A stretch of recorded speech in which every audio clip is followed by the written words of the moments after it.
En la Ciudad de México, un hombre que aparentaba ser un trabajador más de la vida nocturna terminó convirtiéndose en el protagonista de uno de los casos más perturbadores de violencia contra mujeres en años recientes. Una historia que comenzó como tantas otras, con relaciones sentimentales aparentemente normales, que poco a poco se transformaron en vínculos marcados por el control, los celos y la violencia. Con el tiempo, detrás de esas relaciones fallidas, comenzaron a descubrirse muertes sospechosas, versiones de atentar contra sí mismas que no convencían a las familias y una serie de coincidencias inquietantes que terminarían revelando un patrón que nadie quiso ver a tiempo, el de un hombre que seducía, dominaba y finalmente destruía la vida de sus parejas, un sujeto que la prensa terminaría bautizando con un nombre que reflejaba el horror de sus actos: el matanovias. Hola, soy Pedro y estás en La Voz del Crimen. Antes de empezar con el vídeo, me encantaría saber desde dónde me estás viendo, así que déjame tu comentario. Tampoco olvides darle me gusta y suscribirte para que no te pierdas ninguna de estas historias criminales reales que nos impactan a todos. Y ahora sí, sin más preámbulos, comenzamos. Jorge Humberto Martínez Cortés nació el 5 de enero de 1978 en Ciudad de México. Los pocos datos que existen sobre su entorno familiar provienen de sus propias declaraciones en entrevistas donde relató que su adolescencia estuvo marcada por un ambiente tenso, describiendo a su madre como una mujer dominante, a la que calificaba como castrante, y a su padre como un hombre de carácter débil, incapaz de ejercer autoridad dentro del hogar. En cuanto a su formación académica, distintas reseñas indican que únicamente alcanzó el tercer nivel de educación media superior, una etapa que no logró completar de manera formal, mientras que quienes analizaron su comportamiento posteriormente señalaron que las dificultades familiares y la relación conflictiva con sus padres pudieron influir en la construcción de una personalidad reservada, emocionalmente contenida y con tendencias a la inestabilidad y la agresividad. Desde joven desarrolló intereses muy particulares que terminarían formando parte de su identidad. Era un apasionado del rock metal y de las películas de crímenes. Además, sentía una fuerte fascinación por los tatuajes hasta llegar a cubrir gran parte de su cuerpo con cerca de 60 de ellos, símbolos que fue agregando con el paso del tiempo y que, según quienes lo conocieron, estaban ligados a experiencias sentimentales y a creencias de carácter esotérico, destacando uno en especial, grabado en su pecho con una estrella acompañada por la frase «Cada quien es dueño de su propio infierno». A lo largo de su juventud, Jorge llevó una vida errante que lo convirtió en una especie de trotamundos, aceptando trabajos temporales que le permitieran desplazarse entre distintos lugares en busca de oportunidades. Aunque la mayor parte del tiempo se desempeñó como mesero en bares conocidos por su intensa actividad nocturna, la presencia constante de turistas y una gran concentración de hoteles, restaurantes, galerías y centros de entretenimiento. En ese ambiente vivía principalmente de las propinas que dejaban los visitantes que acudían a estos establecimientos, una dinámica que le permitía mantenerse económicamente sin estabilidad laboral fija, mientras pasaba largas jornadas en bares donde el contacto con distintos tipos de personas era constante. Sin embargo, fue precisamente en esas zonas donde comenzó a formarse el lado delictivo de su vida, ya que en el año 2010 se produjo su primer ingreso a prisión tras ser acusado del delito de robo calificado, un episodio que marcaría el inicio de su historial penal, aunque en ese momento todavía nadie imaginaba que con el paso del tiempo su nombre terminaría vinculado a hechos mucho más graves. Por ese delito, Jorge fue sentenciado a 4 años de prisión en el Reclusorio Oriente, una condena que parecía indicar que permanecería tras las rejas durante un largo periodo, pero las circunstancias jugaron a su favor, porque al tratarse de su primera detención y no contar con antecedentes penales previos, un juez determinó que podía obtener la libertad bajo fianza. Esa decisión judicial le permitió recuperar su libertad antes de cumplir la totalidad de la condena impuesta, de modo que en poco tiempo volvió a las calles para retomar su vida cotidiana como si aquel episodio no hubiera representado una señal de advertencia sobre su comportamiento. Así, tras salir de prisión, Jorge regresó a su rutina habitual en la ciudad y poco después comenzaría una nueva etapa en su vida sentimental que con el paso de los meses revelaría rasgos cada vez más preocupantes de su carácter. Después de recuperar su libertad, Jorge inició una relación sentimental con una joven llamada Adriana Ramos, a quien conquistó con gestos atentos y pequeños detalles que al principio la hicieron creer que estaba frente a un hombre afectuoso y considerado. Durante los primeros meses, el vínculo parecía transcurrir con normalidad. Sin embargo, con el paso del tiempo, la actitud del hombre cambió drásticamente y aquella apariencia de amabilidad comenzó a transformarse en un comportamiento agresivo y dominante que terminó convirtiendo la relación en un escenario de constantes episodios de violencia. Me fracturó la nariz, me dio un cabezazo, me subí arrastrando todas las escaleras y las cosas que tenía en mi casa las empezó a aventar. Y me había regalado un gatito y lo aventó de la azotea y lo mató. Adriana pasó a ser víctima de maltratos físicos reiterados durante varios meses, agresiones que se repitieron una y otra vez hasta que la joven, agotada por el abuso y el miedo, decidió poner fin a esa relación que ya se había convertido en un entorno profundamente tóxico. La ruptura no fue aceptada por Jorge, quien reaccionó con una violencia aún mayor cuando comprendió que Adriana no estaba dispuesta a continuar con él. Una noche la arrastró por unas escaleras y comenzó a golpearla brutalmente hasta fracturarle la nariz con un cabezazo. Pero el ataque no terminó allí, ya que en medio de la agresión abrió las llaves del gas de la cocina y, sosteniendo un encendedor en la mano, la amenazó con hacer estallar el departamento, diciendo que si no podían permanecer juntos, entonces sus vidas terminarían ese mismo día.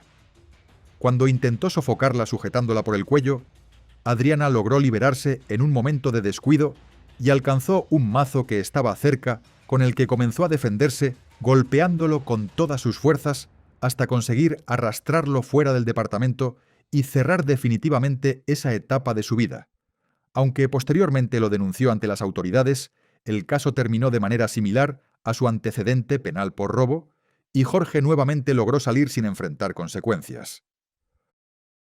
Para el año 2011, el hombre continuó con su vida como si nada hubiera ocurrido, y al poco tiempo conoció a otra joven llamada Yang Kyung Maria Jun Borrego, una muchacha de apenas 18 años de origen coreano que vivía junto a sus padres y mantenía un fuerte vínculo familiar con su madre Mónica Borrego y sus hermanas. Yang era descrita por quienes la conocían como una joven alegre, inteligente y llena de energía.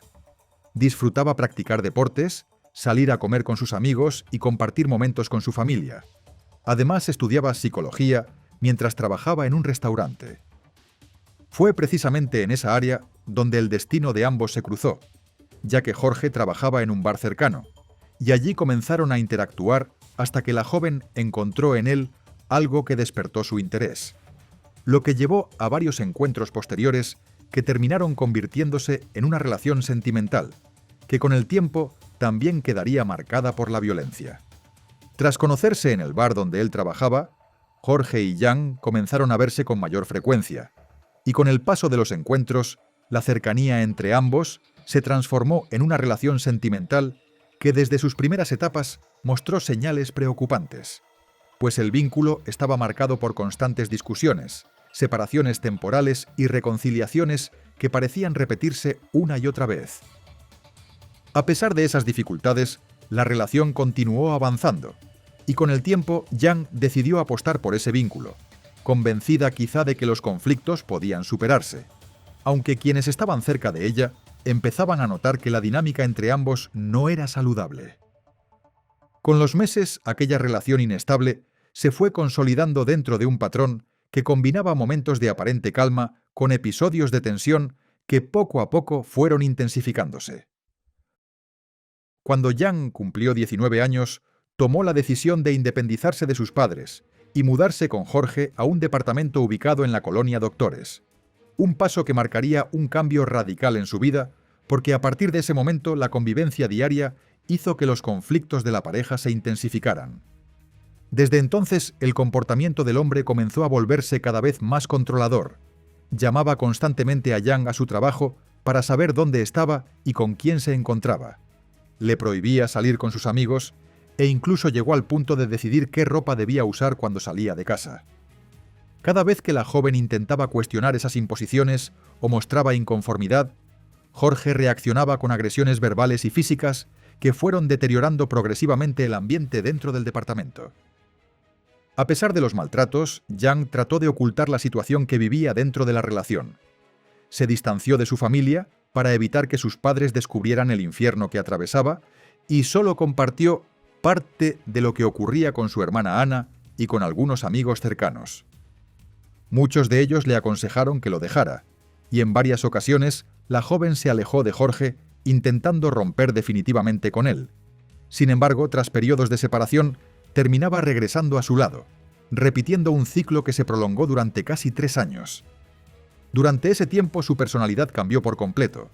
Aquella chica alegre y segura comenzó a convertirse en una persona temerosa y sumisa que incluso modificó su apariencia física para complacer a su pareja, llegando a cortarse la larga cabellera que tanto apreciaba.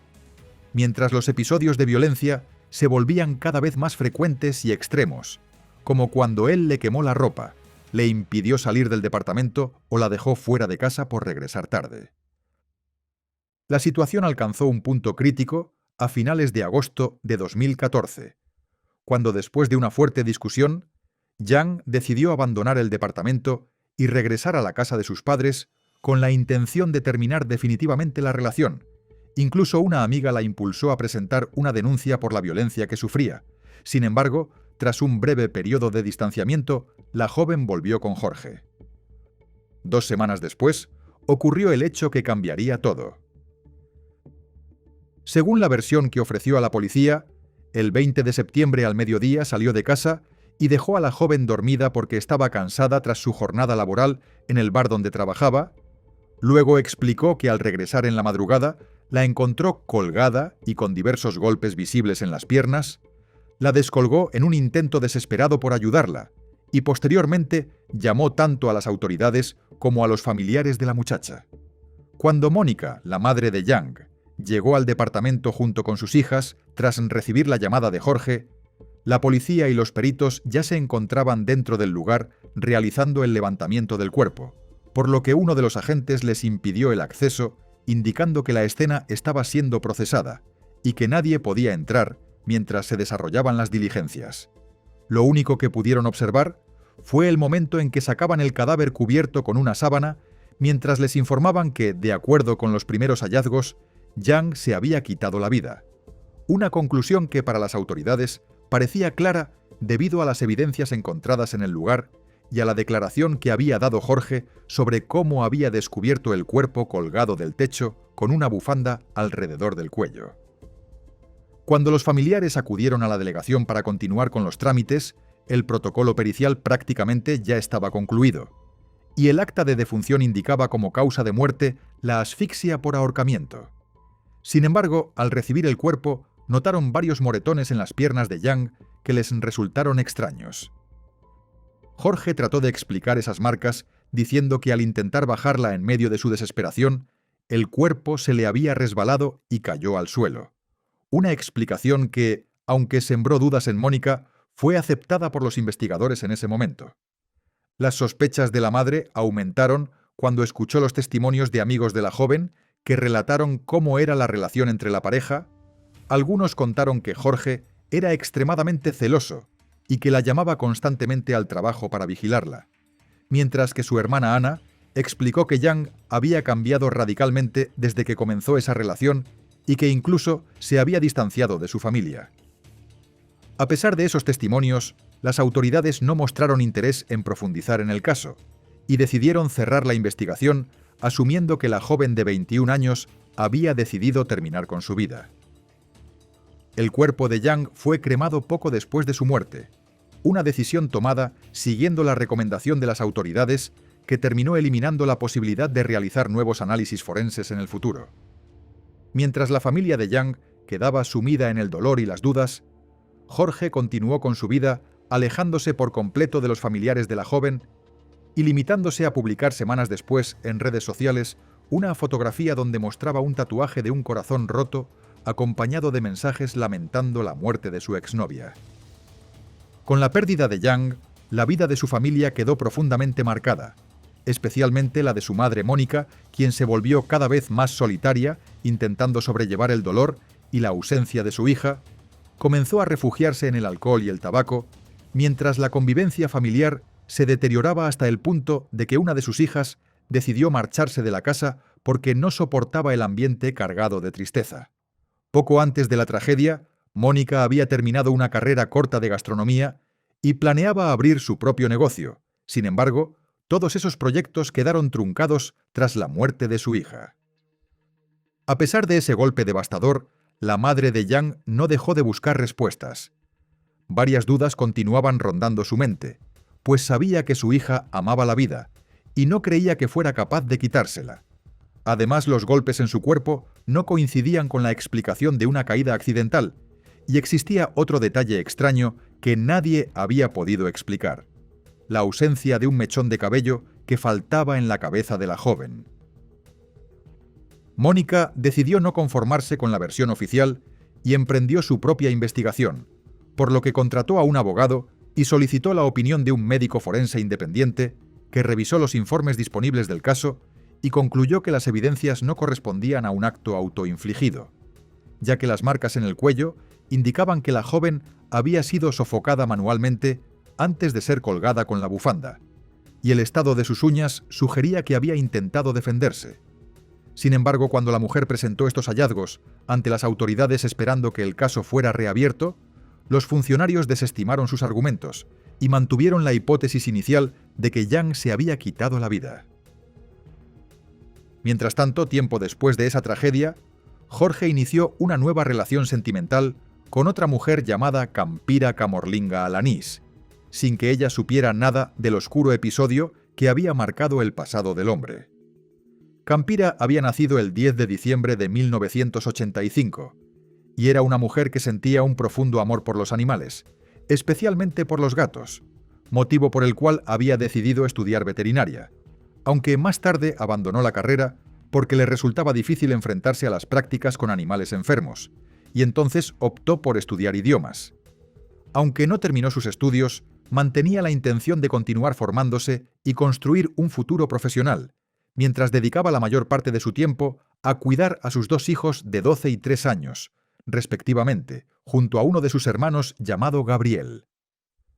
Su primer hijo lo había tenido con un hombre llamado Juan Carlos. Sin embargo, enviudó en 2012 cuando él falleció a causa de un cáncer, mientras ella estaba embarazada de su segunda hija, que nacería meses después. Tras ese golpe, decidió dedicarse por completo a sus hijos y se mantenía gracias a algunas pensiones y a la renta de departamentos. Además, tenía una relación muy cercana con su madre Margarita y con su tía Sandra, quien era también su amiga y confidente. Aunque centraba su vida en sus hijos, soñaba con encontrar nuevamente el amor junto a un hombre que aceptara a su familia, y ese deseo fue el que la llevó a conocer a Jorge a través de las redes sociales, donde él se presentaba bajo los nombres de Joy Drago o Joy Agoten, afirmando ser un viudo que vivía en Ciudad de México. En su perfil compartía imágenes de demonios y fotografías de mujeres en situaciones eróticas, además de mostrar una especie de ofrenda dedicada a su exnovia Yang, acompañada por el mensaje «Descansa en paz, amor», publicación que había hecho pocas semanas después de su muerte. En Internet, Jorge parecía un hombre simpático, extrovertido y aventurero amante de los tatuajes. Sin embargo, detrás de esa imagen se ocultaba un individuo peligroso, algo que Campira desconocía cuando comenzó a conversar con él, y rápidamente aquella amistad virtual se transformó en una relación sentimental. La relación entre Campira y Jorge avanzó con rapidez, y pronto todos los allegados de la mujer se enteraron de ese nuevo romance cuando ella publicó en sus redes sociales una fotografía junto a él donde se le veía feliz, convencida de haber encontrado nuevamente una oportunidad para reconstruir su vida sentimental. Hacia finales de 2016, la relación parecía avanzar con normalidad, y el 28 de diciembre, Jorge acompañó a Campira y a sus hijos hasta Acapulco para visitar a la madre de la joven y pasar juntos las festividades de fin de año. Sin embargo, el viaje cambió de rumbo cuando el hombre insistió en regresar antes de tiempo a Coyoacán. Campira decidió entonces dejar a los niños unos días más con su abuela para que disfrutaran de las vacaciones hasta el 5 de enero, mientras ella volvía a la ciudad junto a Jorge.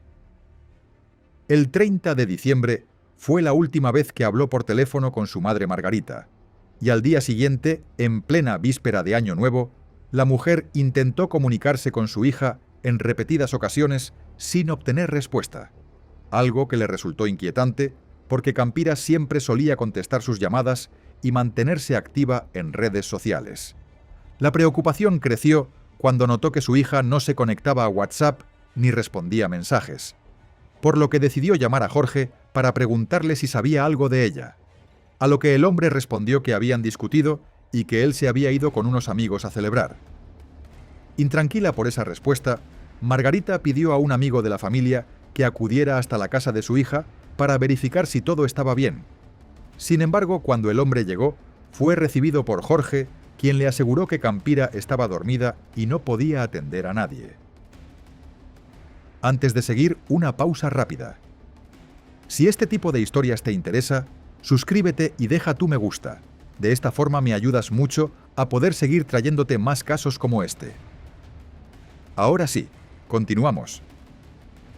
Aquella explicación no convenció a la madre, y durante la madrugada del 1 de enero volvió a intentar comunicarse con su hija para felicitarla por el Año Nuevo. Pero esta vez el teléfono aparecía apagado, lo que aumentó aún más su angustia. Entonces llamó a su hijo Gabriel, quien se encontraba fuera de la ciudad celebrando el fin de año, y le pidió que fuera al domicilio para comprobar qué estaba ocurriendo. Y cuando el joven llegó al lugar, percibió inmediatamente un fuerte olor a gas que provenía de la cocina. Al acercarse descubrió que las llaves de la estufa estaban abiertas y tras cerrarlas comenzó a buscar a su hermana por la casa hasta que finalmente la encontró acostada en el sofá, cubierta con una manta, y al aproximarse comprendió que no tenía signos vitales. Campira estaba vestida únicamente con ropa interior y presentaba golpes en el rostro cerca de la barbilla, además de moretones en brazos y piernas. También había manchas de sangre alrededor del lugar, aunque su cuerpo se encontraba limpio, como si hubiera sido bañado antes de ser colocado allí. Otro detalle que llamó la atención de su hermano fue que a la joven le faltaba un gran mechón de cabello, algo que resultaba inexplicable para la familia porque ella cuidaba mucho su larga cabellera y jamás habría decidido cortársela de esa manera. Tras el hallazgo, Gabriel avisó a las autoridades y a su madre, y poco después paramédicos y policías llegaron al domicilio confirmando la muerte de la joven, mientras la escena era acordonada y los familiares quedaban fuera esperando respuestas. En un primer momento, los investigadores manejaron la hipótesis de que Campira había intentado quitarse la vida al abrir las llaves del gas. Sin embargo, su familia rechazó de inmediato esa versión, pues la joven era una madre dedicada a sus hijos, y no creían que hubiera tomado una decisión así. Las dudas aumentaron cuando se descubrió que el mechón de cabello desaparecido no aparecía por ninguna parte dentro de la casa, por lo que los familiares insistieron en que se realizara una investigación más profunda. La autopsia confirmó finalmente que se trataba de un crimen porque reveló que Campira había muerto por asfixia por estrangulamiento y no por inhalación de gas, como se pensó al inicio. Además, los peritajes mostraron que las marcas en el cuello indicaban que alguien había presionado con fuerza hasta impedirle respirar. Con esa conclusión, la Fiscalía de Coyoacán tomó el caso y comenzó una investigación formal, aunque durante mucho tiempo no se llamó a declarar a posibles testigos, mientras la familia seguía esperando avances. 2 meses y medio después, los familiares lograron entrar al departamento para recuperar algunas pertenencias de la víctima, y en ese momento descubrieron que la computadora portátil había sido formateada recientemente, lo que impedía revisar la información que contenía. También encontraron el iPad de Campira, y al revisar las últimas fotografías almacenadas, hallaron imágenes inquietantes tomadas poco antes de su muerte, donde aparecía acostada en el mismo sofá junto a Jorge, y otras en las que él sostenía un recipiente con forma de cráneo o la sujetaba del cuello mientras posaban frente a la cámara. Con esa información, la tía de la joven decidió crear una página en redes sociales llamada Justicia para Todas, donde comenzó a difundir la imagen de Jorge pidiendo ayuda para localizarlo, lo que permitió que Mónica, la madre de Yang, reconociera al hombre como el mismo que había estado con su hija antes de su muerte. Fue entonces cuando ambas familias descubrieron la coincidencia trágica que unía sus historias y comprendieron que Jorge había actuado de manera muy similar en ambos casos, seduciendo a sus parejas, aislándolas de sus familiares y finalmente provocando sus muertes mientras intentaba hacerlas pasar como accidentes o atentados contra su propia vida. Uno de los detalles más perturbadores era que en ambas víctimas faltaba un mechón de cabello, lo que sugería que el agresor podía estar conservándolo como una especie de trofeo. Mientras las investigaciones avanzaban, también aparecieron videos de cámaras de seguridad cercanas al domicilio de Campira, donde se veía a Jorge entrar a la casa y salir horas después con una mochila durante el mismo periodo en el que los forenses establecieron que ocurrió la muerte de la joven. Ese hallazgo lo convirtió en el principal sospechoso del crimen, pero cuando las autoridades intentaron localizarlo, descubrieron que había desaparecido por completo de sus lugares habituales de trabajo y que había dejado de publicar en redes sociales, señal clara de que había huido. Ante esa situación, la Procuraduría General de Justicia de la Ciudad de México solicitó la colaboración de Interpol, que emitió una ficha roja para buscarlo en más de 190 países, mientras los medios de comunicación comenzaron a referirse a él como el matanovias. Durante meses el hombre logró mantenerse oculto hasta que finalmente, después de 10 meses de fuga, fue detenido el 24 de octubre de 2017 en Guatemala, cuando agentes de la Policía Nacional Civil realizaban un patrullaje en la ciudad de Livingston, en el departamento de Izabal.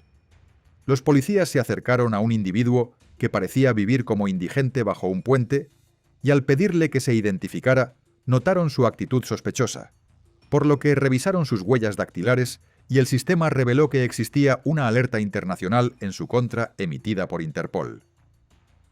Tras confirmar su identidad, fue trasladado a un albergue migratorio en la capital guatemalteca bajo custodia policial, mientras las autoridades de ese país se comunicaban con México para coordinar su extradición.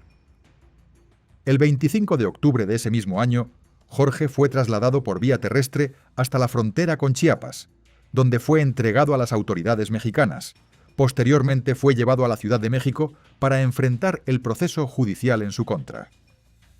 Durante el traslado, una reportera logró hacerle algunas preguntas, pero el hombre evitó responderlas, asegurando que no sabía de qué se le acusaba, una declaración que contrastaba con las evidencias reunidas por los investigadores. ¿Por qué lo capturaron? Lo acusan de haber matado a varias novias en territorio mexicano, ¿es cierto? Mentira. ¿Es mentira? ¿Por qué lo acusan entonces? No lo sé. ¿Qué le pasó a su novia en el departamento que la encontraron estrangulada? No lo sé. ¿Usted la mató? ¿Algún amigo suyo? Al día siguiente, fue presentado ante un juez de control, quien evaluó la orden de aprehensión por su presunta participación en el feminicidio de Campira. Durante la audiencia, el Ministerio Público expuso que el acusado había sofocado a la víctima y luego intentó simular que había muerto por inhalación de gas tras abrir las llaves de la estufa. Los fiscales también señalaron que la mujer presentaba golpes en distintas partes del cuerpo y una herida provocada con un arma filosa en el brazo izquierdo. Además, recordaron que existía una relación sentimental entre ambos, lo que agravaba el delito al tratarse de un feminicidio. A pesar de esas pruebas, el defensor público de Jorge argumentó que no existían testigos directos de los hechos y solicitó que su cliente no fuera vinculado a proceso. Sin embargo, el juez consideró que los elementos presentados por la Fiscalía eran suficientes y ordenó su prisión preventiva mientras continuaba la investigación complementaria. Aunque el hombre ya estaba tras las rejas, la batalla judicial estuvo lejos de terminar, porque sus abogados presentaron múltiples amparos y recursos legales con los que lograron retrasar el avance del proceso durante años, alegando, entre otras cosas, que sus derechos habían sido vulnerados y que debía enfrentar el juicio en libertad. En 2019 se realizó una audiencia intermedia en la que la defensa intentó que se excluyeran como pruebas las grabaciones de las cámaras de seguridad que mostraban a Jorge entrando y saliendo del domicilio de Campira el día de su muerte, argumentando que solo se habían entregado fragmentos de un video mucho más largo y que la grabación original se había perdido. También aseguraron que esas imágenes habían sido obtenidas por la familia de la víctima y no directamente por las autoridades, motivo por el cual solicitaron que fueran desechadas del expediente. Tras escuchar a ambas partes, el juez decidió que esas pruebas sí podían ser utilizadas en el juicio y permitió que el proceso continuara. Mientras tanto, la familia de Yang también mantenía su propia lucha para que la muerte de la joven fuera reclasificada como feminicidio, un objetivo que finalmente comenzó a concretarse gracias a la presión de activistas y organizaciones defensoras de derechos humanos que impulsaron una alerta de violencia de género en la Ciudad de México. El caso de Yang fue reabierto por la Fiscalía de Feminicidios y en mayo de 2021 se decidió ejercer acción penal contra Jorge por ese crimen ocurrido 7 años antes. Un mes después, un juez del Tribunal Superior de Justicia de la Ciudad de México dictó auto de formal prisión por ese caso y se inició el proceso penal correspondiente. Sin embargo, los amparos de la defensa y las suspensiones derivadas de la pandemia de COVID-19 retrasaron nuevamente la resolución del juicio que finalmente llegó tras casi una década de lucha por parte de la familia. En noviembre de 2023, Jorge Humberto Martínez Cortés, conocido públicamente como el Matanovias, fue sentenciado a 52 años y 6 meses de prisión por el feminicidio de Yang Kyung María Yun Borrego. Para la familia de la joven, aquella condena representó el cierre de una larga batalla por justicia, aunque el dolor por su pérdida nunca desaparecería. En el caso de Campira, la situación avanzó con mayor lentitud porque el juicio que debía iniciar en abril de 2022 fue aplazado varias veces por recursos legales presentados por la defensa. Y aunque posteriormente se fijó una nueva fecha para enero de 2024, con más de 50 testigos previstos por la Fiscalía, hasta marzo de ese año aún no existía información definitiva sobre una sentencia. Mientras tanto, la familia de Campira, especialmente su tía Sandra, continúa luchando para que el responsable pague por el crimen cometido contra la joven madre cuyos hijos crecieron bajo el cuidado de su abuela Margarita, quien tuvo que hacerse cargo de ellos mientras esperaba que la justicia finalmente llegue. La historia de Jorge Humberto Martínez dejó al descubierto una personalidad profundamente oscura, que durante años permaneció oculta detrás de gestos de amabilidad, tatuajes simbólicos y una apariencia de hombre carismático, pero que en realidad escondía a alguien capaz de manipular emocionalmente, controlar y finalmente destruir a las mujeres que se cruzaban en su camino, un individuo que parecía moverse entre la obsesión, la violencia y una frialdad inquietante que lo llevó a convertir relaciones sentimentales en escenarios de terror. También quedó marcada la tragedia de mujeres jóvenes que confiaron en quien parecía ser un compañero afectuoso, pero que poco a poco fueron quedando atrapadas dentro de relaciones tóxicas donde el control, los celos y la violencia terminaron cercando sus vidas hasta dejarlas prácticamente sin salida. Historias de víctimas inocentes que creyeron en el amor y terminaron enfrentando el rostro más cruel de una persona que utilizó ese mismo sentimiento como arma. Y en medio de todo esto, aparece también el cuestionamiento inevitable hacia las autoridades, cuya reacción en distintos momentos fue lenta, insuficiente o simplemente cómoda al aceptar hipótesis que exigían menos esfuerzo investigativo, decisiones que cerraron puertas demasiado pronto y que, de haberse examinado con mayor rigor desde el inicio, quizá habrían permitido evitar nuevas tragedias antes de que el nombre de Jorge Martínez quedara asociado para siempre a una cadena de crímenes que tardaron años en ser plenamente reconocidos.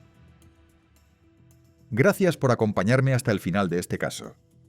Si este contenido te conmovió, te invito a suscribirte, dejar tu me gusta y contarme en los comentarios desde dónde me estás viendo. Eso me ayuda muchísimo a seguir compartiendo historias reales que no deben ser olvidadas. Nos vemos en el próximo vídeo. Hasta pronto.